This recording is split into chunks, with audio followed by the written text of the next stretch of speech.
السلام علیکم friends, welcome to کتاب نگری یوٹیوب چینل کتابوں کی نگری میں خوش آمدید۔ میں ہوں آپ کی ہوسٹ اقرا یاسین، اور آج میں آپ کے لیے لے کر آئی ہوں ہنا اسد کے قلم سے تحریر کردہ آپ سب کا فیوریٹ ناول خاموشیاں گنگنانے لگیں گی کے ایپیسوڈ نمبر 17 کو لے کر۔ اس ایپیسوڈ کو سٹارٹ کرنے سے پہلے جلدی سے کر لیجیے چینل کو سبسکرائب، ویڈیو کو لائک اور کلک کر لیجیے بیل آئکن کو۔ اب سٹارٹ کرتے ہیں آج کی ایپیسوڈ۔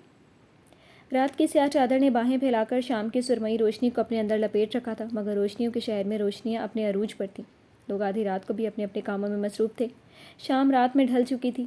اللہ جی، میں کیا کروں؟ اسے رونا آنے لگا کہ اب وہ جائے تو جائے کہاں؟ پہلے والا گھر کرائے کا تھا جسے شادی سے پہلے ہی چھوڑ چکی تھی۔ نہ کوئی جان پہچان والا اور نہ ہی کوئی رشتہ دار، وہ جاتی بھی تو کہاں جاتی؟ آخر کار اس سوچ میں گم وہ روڈ پر بس چلے جا رہی تھی کہ اچانک اسے احساس ہوا کہ کچھ لوگ اس کا پیچھا کر رہے ہیں۔ اس نے تیز قدموں سے چلنا شروع کر دیا۔ اوئے لڑکی بھاگ گئی، پکڑو اسے! اس آواز پر جانیہ نے چونک کر پیچھے دیکھا، پھر وہ اور بھی تیز بھاگنا شروع کر دیا۔ وہ بھاگ بھاگ کے تھک گئی پر رکی نہیں تھی۔ اس کی سانسیں پھول رہی تھی۔ روڈ بالکل سنسان تھا۔ اس نے اداس نظروں سے آسمان کی طرف دیکھا۔ مجھے کوئی راستہ دکھائیں اللہ پاک، مجھے اپنی جان کی پرواہ نہیں، پر مجھے اپنی عزت بچانی ہے۔ نہ جانے یہ لوگ میرے ساتھ کیا کریں۔ یا اللہ میری مدد کریں۔ اس کی آنکھوں سے آنسو گرنے لگے اور ایک بار پھر سے بھاگنے لگی کہ سامنے سے گاڑی کی ہیڈ لائٹ سے نکلتی روشنی اس کی آنکھوں میں چبھنے لگی۔ گاڑی پاس آئی اور جانیہ جو گاڑی کے سامنے کھڑی تھی خوف کے باعث صورت سے پیچھے ہوئی۔ اسے لگا وہ گاڑی سے ٹکرا جائے گی، پر ایسا کچھ نہیں ہوا اور گاڑی وقت پر رک گئی تھی۔ تبھی گاڑی سے ایک لڑکا نکل کر باہر آیا۔ کیا وہ ایک مصیبت سے نکل کر دوسری مصیبت میں پھنس گئی ہے؟ اس کی آنکھوں سے آنسو نکلنے لگے۔ جانیہ نے سوچ لیا تھا کہ مر جاؤں گی پر اپنی عزت پر آنچ نہیں آنے دوں گی۔ اس کے پاؤں میں جوتے تک نہ تھے۔ اتنا بھاگنے کی وجہ سے ٹانگیں دکھ رہی تھیں، پاؤں پر پتھر لگنے سے خون رس رہا تھا۔ جانیہ نے پلٹ کر دیکھا، وہ اس کے پیچھے تھا۔ وہ گنجان آباد علاقے میں پہنچ چکی تھی جہاں بہت سی گلیاں تھیں، مگر رات کا گہرا پہر ہونے کی وجہ سے وہ لوگ بھی بہت کم نظر آ رہے تھے۔ اس سیاہ سوٹ پہنے دوپٹے سر پہ اوڑھا ہوا تھا اور چہرے کے دوپٹے کی مدد سے آدھا ڈھانپ رکھا تھا۔ اس کی حالت بہت خراب ہو رہی تھی۔ اس کے کپڑے دھول سے بھرے ہوئے تھے، بالوں کی لٹیں چہرے پر آ رہی تھی۔ اس نے ہاتھوں سے بال کانوں کے پیچھے کر کے دوپٹہ درست کیا اور تیز قدموں سے آگے بڑھنے لگی کہ اچانک اس کی کسی سے زوردار ٹکر ہوئی۔ ہائے اللہ، مار ڈالا! سامنے والا اپنا سینہ مسل کر بولا۔ جانیہ ڈر کر پیچھے ہوئی، پھر سر اٹھا کر اسے دیکھا۔ پھر سامنے سفید شلوار قمیض میں ملبوس ایک باوقار سا لڑکا کھڑا تھا۔ اوہ، کہیں آپ کوئی چڑیل تو نہیں؟ لڑکی نے اس کی حیران کن نظروں سے اس کے سیاہ لباس کو دیکھ کر سنجیدگی سے پوچھا، پر اس کی آنکھوں میں شوق سی چمک تھی، کیونکہ رات کے اس وقت کوئی لڑکی تو نہیں، ضرور چڑیلیں باہر گھومتی ہیں مجھ جیسے ہینڈسم لڑکی کی تلاش میں۔ اس کی بات کو اگنور کرتی ڈر کر جلدی سے آگے بڑھنے لگی کہ وہ پھر بولا، لگتا ہے آپ ناراض ہو گئی ہیں نائٹ وچ۔ جانیہ بھاگنے کی بجائے اس بار حیرت سے اس لڑکی کو دیکھا۔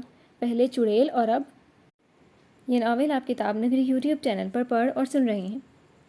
دیکھیں میں معذرت خواہ ہوں، پہلے میرا دھیان نہیں تھا اس لیے آپ سے ٹکرا گئی۔ اس نے جلدی سے بات پوری کرتے ہوئے پیچھے دیکھا کہ کہیں وہ لوگ اس کے پیچھے تو نہیں آ رہے، پھر آگے بڑھی کہ وہ اس کے سامنے آ گیا۔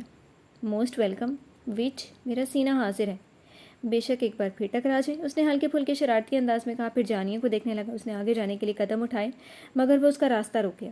جانیہ نے دوسری طرف سے جانا چاہا، وہ وہیں سے جمع رہا، اس کے راستے میں دیوار بن کے۔ جانیہ کی جان حلق میں اٹکی تھی۔ اس نے خوف سے اپنے سامنے کھڑے لڑکے کو دیکھا۔ دیکھیں خدا کے لیے مجھے جانے دیں، میں پہلے ہی مشکل میں ہوں، مجھے اور پریشان نہ کریں۔ اس کی آواز میں نمی گھل گئی۔ وہ روتے ہوئے اس کے آگے ہاتھ جوڑ کر بولی۔ جانیہ کی بات پر وہ لڑکا ایک دم پریشان ہو گیا تھا۔ کیا میں آپ کی کوئی مدد کر سکتا ہوں؟ اس نے دوستانہ لہجے میں پوچھا۔ جانیہ نے اسے مشکوک نظروں سے دیکھا کیونکہ وہ پھر کسی مصیبت میں نہیں پڑنا چاہتی تھی۔ لڑکے نے جیسے اس کا چہرہ پڑھ لیا اور جلدی سے بولا، وچ پلیز میرا یقین کریں، میں بہت خوب شریف لڑکا ہوں، آپ چاہیں تو میرا خون بھی پی سکتی ہیں۔ میری اماں کہتی ہیں کہ میری شادی ضرور کسی چڑیل سے ہوگی، تو پھر کیا خیال ہے وچ آپ کا میرے بارے میں؟ وہ تیزی سے بولا تو جانیہ اسے گھور کر دیکھنے لگی، جس کی چمکدار آنکھوں میں شرارت تھی۔ اپنی عزت کی حفاظت کے لیے اسے کسی نہ کسی کی مدد تو لینی ہی تھی۔ پھر اس لڑکے سے مدد لینے میں کوئی برائی نہ تھی، ایک تو اتنی رات ہو گئی تھی اور پھر جانے آگے اسے کیسے لوگ ملتے، تو مزید رسک لینے سے اچھا تھا کہ وہ اس لڑکے سے مدد لے لیتی۔ وہ سوچنے سے نکل کر اسے دیکھ کر بولی، مجھے آپ کی اماں سے ملنا ہے۔ اس کی آواز میں لڑکھڑاہٹ تھی۔ اسی یعنی ہماری شادی کی بات آپ خود سے میری اماں سے کرنے والی ہیں؟ وہ مسکرا کر بولا، جی شادی کی بات کرنی ہے۔ اس لڑکے نے چونک کر اسے دیکھا۔ اسے اپنی سماعتوں پر یقین کرنا مشکل تھا۔ یہی کہنا ہے کہ آپ کا بیٹا بہت بگڑ گیا ہے، راہ چلتی ہوئی لڑکیوں کو چھیڑتا ہے، اس کی کسی اچھی سی لڑکی سے شادی کروا دیں۔ سچ؟ آپ میری اماں سے میری شادی کی سفارش کریں گی؟ وہ متفکر اور شرارتی ملے جلے انداز میں بولا۔ چلیں پھر، میرا گھر یہاں سے نزدیک ہی ہے، میں آپ کو اپنے گھر لے چلتا ہوں، ان سے مل کر میری شادی کی سفارش کر دیں۔ اس کے گھر جانے کی پیشکش پہ جانیہ نے پریشانی سے اسے دیکھا، آنکھوں میں خوف ہی خوف تھا۔ آپ مجھ پر بھروسہ کر سکتی ہیں، میں ایسا ویسا لڑکا نہیں ہوں. میں ایک پولیس انسپکٹر ہوں, انسپکٹر حسن نام ہے میرا. دراصل میں آج پولیس یونیفارم کی بجائے سول کپڑوں میں اس ایریا کا گشت کر رہا تھا. اب کی بار اس نے سنجیدگی سے جانیہ کو دیکھ کر کہا. وہ پولیس والے کا سن کر نروس انداز میں انگلیاں چٹکانے لگی. کچھ دیر سوچنے کے بعد بولی, آج رات گھر رک جائے گی. صبح ہوتے ہی آپ جہاں کہیں گی میں آپ کو وہیں بحفاظت چھوڑ آؤں گا. جی ٹھیک ہے. اس کی آہستہ آواز پر انسپکٹر حسن نے اسے ایک بار پھر اپنے ساتھ چلنے کا اشارہ کیا. جانیہ اس کی تقلید میں چلنے لگی. یہ ناول آپ کتاب نگری یوٹیوب چینل پر پڑھ اور سن رہے ہیں. تھوڑی دیر چلنے کے بعد وہ لوگ ایک چھوٹے سے خوبصورت گھر کے سامنے رکے. انسپکٹر حسن نے چابی نکال کر دروازہ کھولا تو جانیہ نے سہمی ہوئی نگاہوں سے حسن کو دیکھا. آپ کی فیملی نہیں ہے؟ اس کی بات پر انسپکٹر حسن اس کی طرف پلٹا. کیا مطلب؟ اسے بات سمجھ نہیں آئی تھی. جانیہ اسے ہی دیکھ رہی تھی. پھر تھوک نکل کر بولی, مجھے لگا تھا کہ آپ کی فیملی ہوگی گھر پہ, اسی لیے میں آپ کے ساتھ آئی. اس کی بات سن کر انسپکٹر حسن کے ماتھے پر بل نمودار ہو گئے. مس, آپ کو میں کوئی غنڈہ موالی لگتا ہوں جو شک پر شک کیے جا رہی ہیں؟ بھلائی کا تو زمانہ ہی نہیں ہے. آپ مجھے پریشان لگیں اس لیے میں آپ کی مدد کر رہا ہوں, اور آپ مجھے ہی شک کیے جا رہی ہیں. حد ہو گئی. تب کر بات ختم کرتا وہ جانیہ کو دیکھنے لگا جو سر جھکائے چپ کھڑی تھی. بھلائی کا انجان لڑکی کیسے کسی اجنبی پہ اتنی جلدی بھروسہ کر سکتی ہے؟ اس کے ذہن میں یہ خیال بجلی کے مانند گوندا. اس سوچ کے بعد انسپکٹر حسن کو اس معصوم لڑکی پر ترس آیا اور اگلے پل اس نے اپنا لہجہ نرم کیا. نائٹ وچ, آخری بار بتا رہا ہوں کہ میں ایک شریف بندہ ہوں. ٹرسٹ میں پلیز. اور اندر میری اماں بھی رہتی ہیں, میں اکیلا نہیں ہوں. ان کی نیند نہ خراب ہو جائے رات کے اس پہر, اسی لیے ڈپلیکیٹ چابیاں اپنے پاس رکھتا ہوں. وہ اپنی تیئیں صفائی پیش کرتے ہوئے بولا. سوری اگر آپ کو برا لگا تو. جانیہ نے سر جھکائے معذرت خواہ انداز میں کہا. آ جائیں اندر. وہ دروازے کے سامنے سے ہٹا تاکہ وہ اندر جا سکے اور اسے اندر آنے کی دعوت دی. جانیہ گھر کے اندر آئی. نظر اٹھا کے دیکھا. خوبصورتی سے بنا وہ گھر ڈبل سٹوری تھا. دائیں طرف پورچ تھا اور بائیں طرف خوبصورت سا گارڈن تھا. وہ دونوں چلتے ہوئے لاؤنج میں داخل ہوئے جو کہ بہت خوبصورت اور اچھے سے ڈیکوریٹ ہوا تھا. لاؤنج سے اندر داخل ہوتے ہی ایک طرف آمنے سامنے ڈبل سائز صوفے رکھے تھے. درمیان میں ٹیبل اور سامنے دیوار پر بڑے سائز کا LED ٹی وی لگا تھا. آگے کی طرف 2 کمرے تھے اور ایک سائڈ پر کچن تھا. دوسری سائڈ سے سیڑھیاں اوپر والے پورشن میں جاتی تھیں. گھر چھوٹا پر کافی خوبصورت تھا. دعا گھر دیکھ رہی تھی. انسپکٹر حسن کے بولنے پر چونک گئی. تم چاہو تو فریش ہو جاؤ. تبھی ایک کمرے کا دروازہ کھلا اور اس میں سے نکلنے والی شخصیت کو دیکھ کر جانیہ کی آنکھیں پھٹی کی پھٹی رہ گئیں. کون ہے باہر؟ انہیں جب باہر ہلچل محسوس ہوئی تو وہ کمرے سے باہر نکل آئیں اور اونچی آواز میں بولی. ان کی آواز سن کر جانیہ رونے لگی. پھر بولی, بی بی جان, میں آپ کی جانیہ. اس کی آواز کانپ رہی تھی. آنسو گالوں پر بہہ نکلے تھے.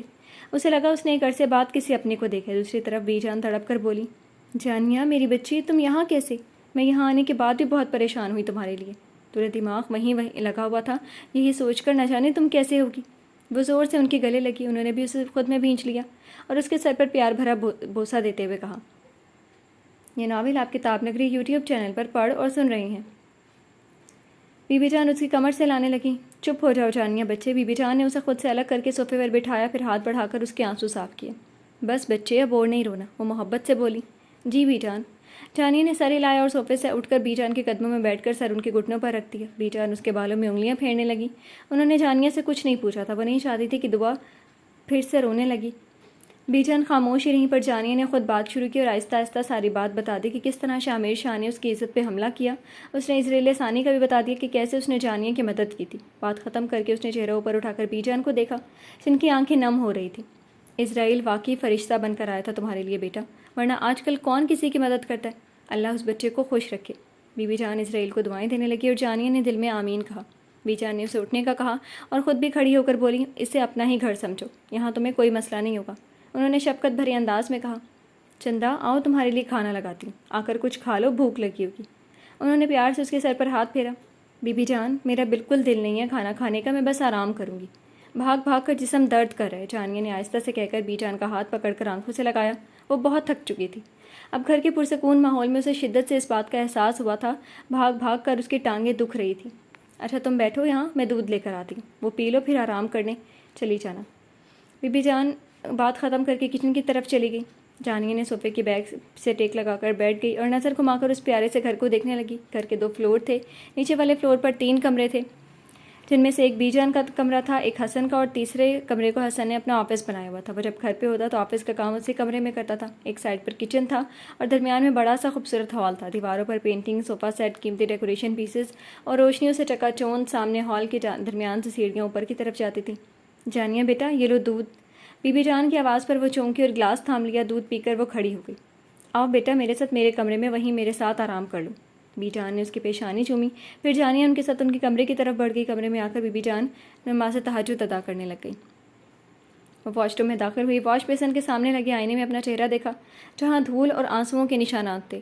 اس نے اپنے ہاتھ دھوئے, پھر منہ پر پانی مارا اور پاؤں دھوتے ہوئے اسے تکلیف ہو رہی تھی. پاؤں پر جگہ جگہ زخم بنے تھے. وضو کرنے کے بعد اپنا دوپٹہ سیٹ کر کے وہ باہر آ گئی. اس نے بھی نماز کی تیاری کی, پھر 2 نفل شکرانے کے ادا کیے. خدا نے اسے بہت بڑی مصیبت سے بچایا تھا. نفل ادا کر کے وہ تھکی ہاری سونے کے لیے لیٹ گئی.